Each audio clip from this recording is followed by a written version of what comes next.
2, 3. Hi everybody, we're going to do a video. You all recognize that chord if you're a Beatles fan. We are doing a video on Rickenbacker guitars, and after long last we actually have more than one to offer. It's been a dry couple of years over COVID for Ricky. Everybody's sold out. Ricky's one of those famous California brands that has a small factory, and I'm told the factory is the same size as it was in 1968. They refuse to expand the factory, and they deal with the ups and downs of inventory. Sometimes they have extra inventory, sometimes they're back ordered by a couple of years. So they really do make the most popular electric 12.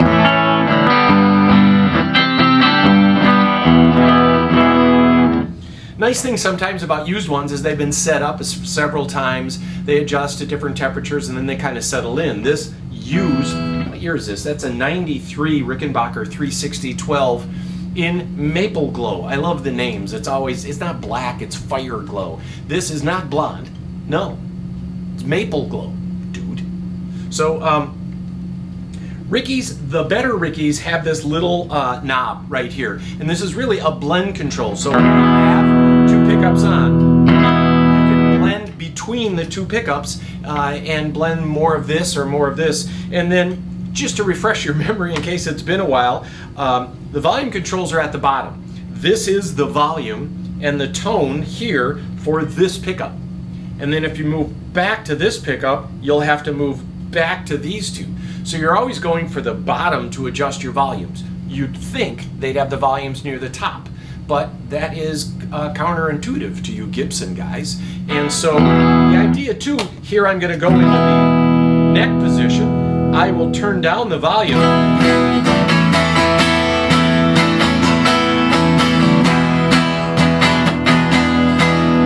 And then I can switch to the bridge position. It'll be a lot louder.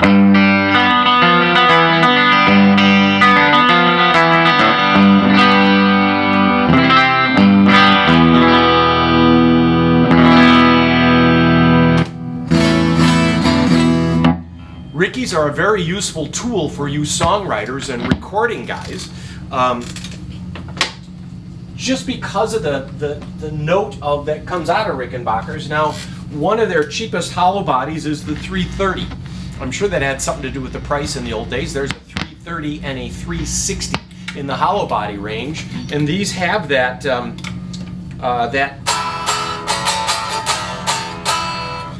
kind of woody sound you get from hollowing out a chamber inside of the guitar. It is solid underneath the pickups, but that hollow resonating chamber really opens up the guitar.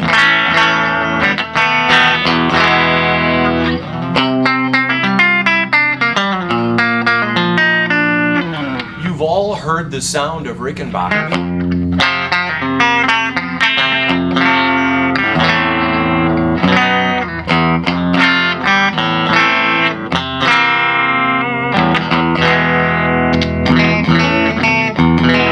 There's something about that nasally sound.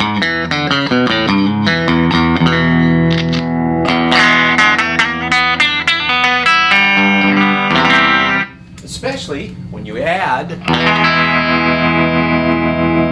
vibrato coming off this magnificent Magnatone.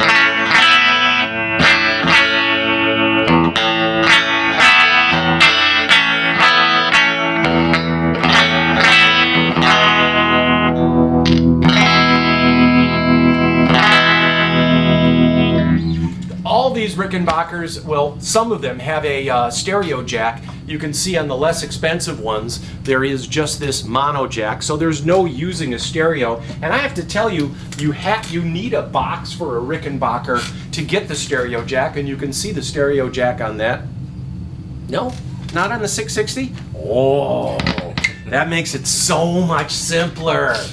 It's so much easier to do this without. Now this is very Tom Petty, and this sweeping wave on these is really cool. You get the newer ones have this inlay that goes all the way across, just like the earlier ones did. It's easy to read on stage, and this cresting wave is very much a California surfer thing. Yes, that's what it really is, this cresting wave, for those of you that surf here in Minnesota, because you know we all do.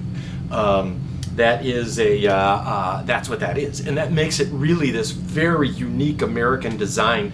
And you can see the checkerboard binding, and in this color, this is like the cover of Tom Petty's second record. These old ones in this color go for huge money now after Tom has passed. I'm going to take off this, and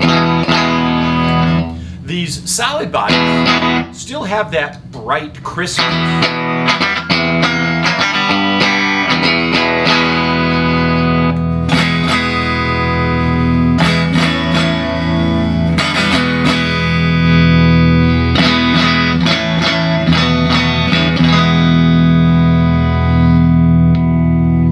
This little control still affects the volume when you have one pickup. You still, in some ways, are blending away from that pickup. So playing with these, normally for me, I put it in the middle so I have both pickups on, and I kind of ride through the little volume control to go back and forth between the pickup.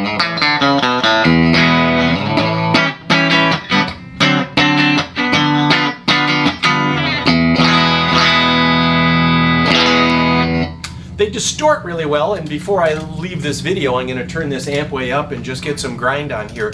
But they're a very distinctive sound, and for some guys, they can't live without it. Pete Townsend always said Rickenbackers to him were like the Ferraris of guitars, because they have this really light action. Typically, they set up best with lighter strings. It's not the kind of guitar you put a really heavy string on. They are kind of best with this kind of light touch, semi-flat wound string. That's what Rickenbacker strings are. They recommend that you use their string set, which is kind of set up to optimize that easy light action. And then they really do shine, especially when other instruments are on. You put a Les Paul and a Strat in the mix, and you can hear the Rickenbacker player, even though he might be not as loud. So we just got a handful of Rickies in. I got this used 12 string.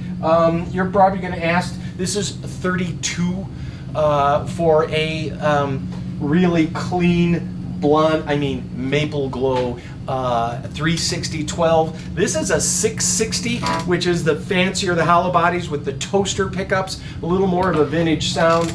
On that note, allow me to turn this up, and hopefully I don't flood the mic. We'll see you next time. Thanks for your time.